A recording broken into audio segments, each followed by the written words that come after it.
పూరా లోకల్. నమస్తే, welcome to పూరా లోకల్.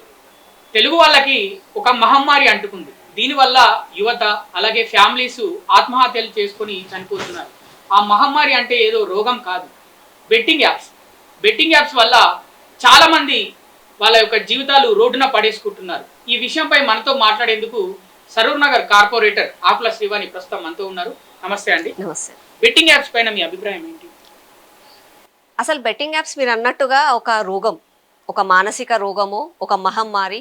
ఒకరికి అంటుకుంటే వాళ్ళు పోయి ఆ వ్యాధిని 10 మందికి అంటించే సమయం ఇవాళ అట్లా కనిపిస్తుంది మనకి.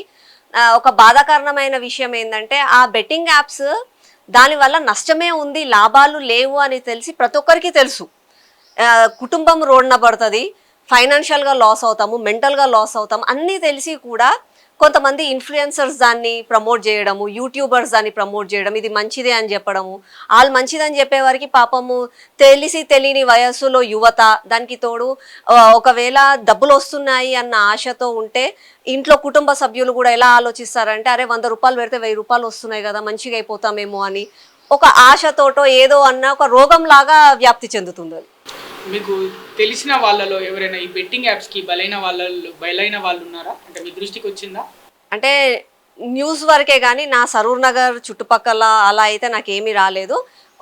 చిన్న యువకులు వాళ్ళు అప్పుల పాలైపోయి డబ్బులు కట్టలేక వేధిస్తున్నారు అని చెప్పి సూసైడ్లు చేసుకున్న వాళ్ళు, అలాంటి ఇన్సిడెన్సెస్ నేను విన్నాను. దీనిపైన అంటే ఎలాంటి అవేర్నెస్ తీసుకొస్తే బాగుంటుంది అనుకుంటున్నారు? పోలీస్ వాళ్ళైనా అలాగే ప్రజల్లో కూడా ఎలాంటి అవేర్నెస్ వస్తే బాగుంటుంది అనుకుంటున్నారు? ముందుగా ప్రజలు తెలుసుకోవాల్సింది ఏంటి అంటే ఎలాంటి జూదం ఆడినా సరే డబ్బులు మాత్రం రావు, మీరు డబ్బులు కోల్పోతారు. డబ్బులు వచ్చేది ఎవరికి అని అంటే జూదం ఆడిపించే వాళ్ళకి. బెట్టింగ్ యాప్సే కానీ, కార్డ్సే కానీ, కెసినోలే కానీ ఏవైనా సరే ఇప్పుడు వెళ్ళి ఆడే వాళ్ళకి డబ్బులు రావు. ఆడిపించే వాళ్ళకంటే ఇప్పుడు బుకీస్కో లేకపోతే బెట్టింగ్ యాప్స్ ఆర్గనైజర్స్కో అట్లాంటి వాళ్ళకే డబ్బులు వస్తాయి. ఆ ఒక్క విషయం గ్రహించాలి. అండ్ ఇంకొకటి ఇలా ఐపీఎలే వస్తుంది. ఐపీఎల్ని క్రికెట్ లాగా చూసి క్రికెట్ లాగా ఎంజాయ్ చేస్తే బాగుంటుంది కానీ అందులో బెట్టింగ్ పెట్టి ఆ టెన్షన్లలో పిల్లలందరూ ఆ టోర్నమెంట్ అయిపోయే వరకు అప్పుల పాలైపోయి సూసైడ్ల వరకు వెళ్ళడం అన్నది బాధాకరం. అంటే ఐపీఎల్ నిర్వాహకులకు తెలిసే జరుగుతుందా లేకపోతే ఇదంతా తెలియకుండా జరుగుతుందని అనుకుంటున్నారా? అంటే నేను ఇవాళ కొత్తగా వచ్చింది కాదు బెట్టింగ్ అనే కానీ జూదం అనే కానీ, ఇవాళ కొత్తగా ఏదో ఐపీఎల్ వచ్చింది కాబట్టి ఐపీఎల్ తీసేస్తే జూదం పోతుందని అయితే నేను అనను, ఐపీఎల్ తీయడం వల్ల బెట్టింగ్ పోతుందని అయితే నేను అనను. అది ఉండిపోయింది సమాజంలో, వేల సంవత్సరాల నుంచి కూడా ఆడుతూనే వస్తున్నారు. సో మనలో అంతలా మనమే మార్పు రావాలి.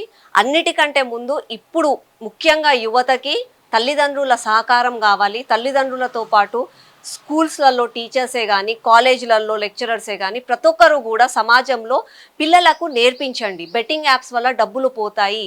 అండ్ పిల్లలు ఇంకొకటి ఏం గ్రహించాలి అని అంటే మీరు ఇంటికి వచ్చిన తర్వాత మీకోసము ప్రేమతోటి మీ అమ్మా నాన్న కళ్ళు ఎదురు చూస్తూ ఉంటాయి. మీ అక్కా చెల్లెళ్ళు మిమ్మల్ని కౌగలించుకోవడానికి చేతులు వాచి ఉంటాయి, చాపి పెడతారు వాళ్ళు.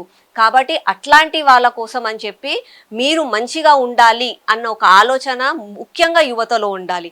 అలాగే కొంతమంది ఫైనాన్షియల్గా వీక్ ఉండి ఫ్యామిలీ మెంబర్సే కానీ హస్బెండ్స్ వాళ్ళు ఒకటేం ఆలోచించాలంటే ఇవాళ డబ్బులు వస్తాయో లేదో తెలియదు కానీ కుటుంబం మాత్రం ముఖ్యము, కుటుంబం ప్రేమ ముఖ్యము, కుటుంబ సభ్యుల సౌఖ్యం నాకు ముఖ్యము అన్న ఆలోచనతోటి వాళ్ళు ముందుకెళ్ళాలి. అంటే ఇంట్లో పెద్ద దిక్కు అనేవాడు బెట్టింగ్ లో ఇన్వాల్వ్ అయితే ఫ్యామిలీ మొత్తం నష్టపోతుంది. డెఫినెట్గా నేను అదే అంటున్నాను కదా. యంగ్స్టర్స్ ఇవాళ రేపు ఏమనుకుంటున్నారంటే నాకేమైనా సరే నాకే కదా బాధ అని ఆలోచిస్తున్నారు. అదేంటనుకుంటే యంగ్స్టర్స్ ఒకటేం ఆలోచించాలంటే నీకేమన్నా అయితే నీ కుటుంబం కూడా బాధపడుతుంది. ఇంట్లో పెద్ద దిక్కు ఉన్నారు, డబ్బులు లేవాల్సింది నేనే కదా, నేను బెట్టింగ్ ఆడితే ఏంది, నేను ఉద్యోగానికి పోతే ఏంది, డబ్బులు అయితే కావాలి కదా అని ఆలోచించి మన డబ్బులు అప్పుల పాలు అయిపోయి చేస్తే రోడ్డున పడేది ఆ కుటుంబం కూడా. కాబట్టి అందరూ కూడా ఆలోచించుకోవాలి. ముఖ్యంగా పేరెంట్స్ మీ పిల్లలకు అవేర్నెస్ క్రియేట్ చేయండి. క్రికెట్ని క్రికెట్ లాగానే చూడండి, బెట్టింగ్ యాప్స్ అవన్నిటికీ ఎంకరేజ్మెంట్ చేయకండి.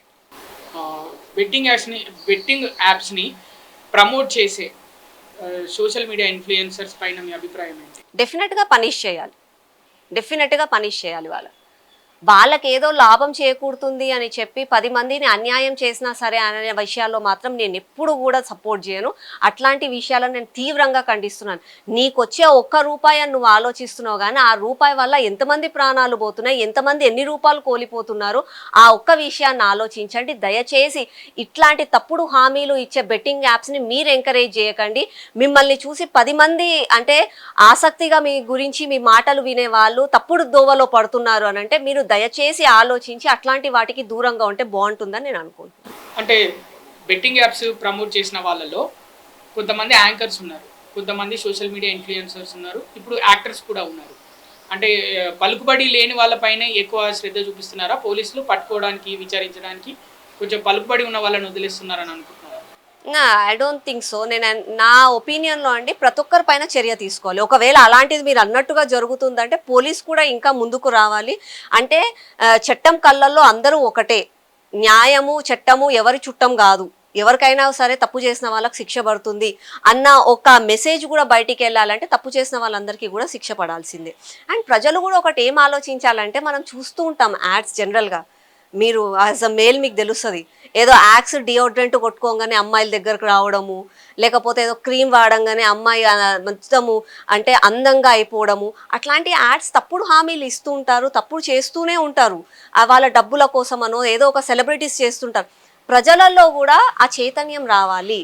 అంటే ఏదో నేను ఒక బాటిల్ డ్రింక్ తాగానే నాకు 6 ప్యాక్స్ వచ్చేస్తుంది, నేను ఏదో ఫేర్ అండ్ లవ్లీయో ఎలాంటిదో ఏదో పెట్టుకోగానే నేను మొత్తం తెల్లగా అయిపోతాను, నేను అతిలోక సుందరి అయిపోతాను అన్న ఆలోచననే కానీ ఆ ఆలోచనల నుంచి మనం కూడా బయటికి రావాలి. ఒక హద్దు అనేది ఉంటుంది, ఆ హద్దు ఎంతవరకు అని చెప్పి ప్రతి ఒక్క కుటుంబంలో తల్లిదండ్రులే కానీ గ్రాండ్ పేరెంట్సే కానీ పిల్లలకు చిన్నప్పటి నుంచే నేర్పించాలి. మీకు అవకాశం వస్తే మీ సరూర్ నగర్ ఏరియాలో, మీరు ఇక్కడ కార్పొరేటర్ కాబట్టి ఇక్కడ యువతకు చైతన్యం కలిగేలాగా బెట్టింగ్ యాప్స్ నుంచి వాళ్ళు కాపాడుకునేలాగా ఏదైనా ప్రోగ్రామ్ చేయాలనుకుంటున్నాను. డెఫినెట్లీ సోషల్ అవేర్నెస్ గురించి నేను యాజ్ అ కార్పొరేటర్గా ఎన్నికైన తర్వాత మా డివిజన్లో ఒక అబ్బాయి సూసైడ్ చేసుకున్నాడు. అది బెట్టింగ్ యాప్స్ అని కాదు, ఫైనాన్షియల్గా సమ్ లాస్ అయ్యి యంగ్స్టర్ సూసైడ్ చేసుకున్నాడు. అప్పుడు కూడా కొంతమంది యంగ్స్టర్స్ని కలిసాము, వాళ్ళకి సోషల్గా అట్లా కాదు అవేర్నెస్ కోసం చెప్పాము. ఇప్పటికీ కూడా నేను జనరల్గా వీడియోస్ అవి చేస్తూ ఉంటాము, బైట్స్ చేసి ప్రజలలో స్ప్రెడ్ చేస్తాము. అలా కాకుండా పోలీసే కానీ ఇంకెవరైనా సరే ముందుకొచ్చి మేము సోషల్ అవేర్నెస్ క్రియేట్ చేస్తాము అంటే నేను వాళ్ళతో నేను కూడా అన్నట్టు ముందుకెళ్తాను. ప్రతి ఒక్కరికి కూడా సోషల్ అవేర్నెస్ క్రియేట్ చేస్తాను. ఎందుకంటే కుటుంబం అన్నది అందరూ కుటుంబాలలో అందరూ బాగుంటేనే సమాజం అనేది బాగుంటుంది. కాబట్టి ప్రతి ఒక్కరు కూడా బాగుండాలి, ముఖ్యంగా యువత బాగుండాలి. థ్యాంక్ యూ అండి, చాలా బాగా చెప్పారు. బెట్టింగ్ యాప్స్ వల్ల చాలామంది నష్టపోతున్నారు, కుటుంబాలు, యువత, వాళ్ళందరూ వాళ్ళు కాపాడుకోవాలని చాలా బాగా మంచి మెసేజ్ ఇచ్చారు. Thank you.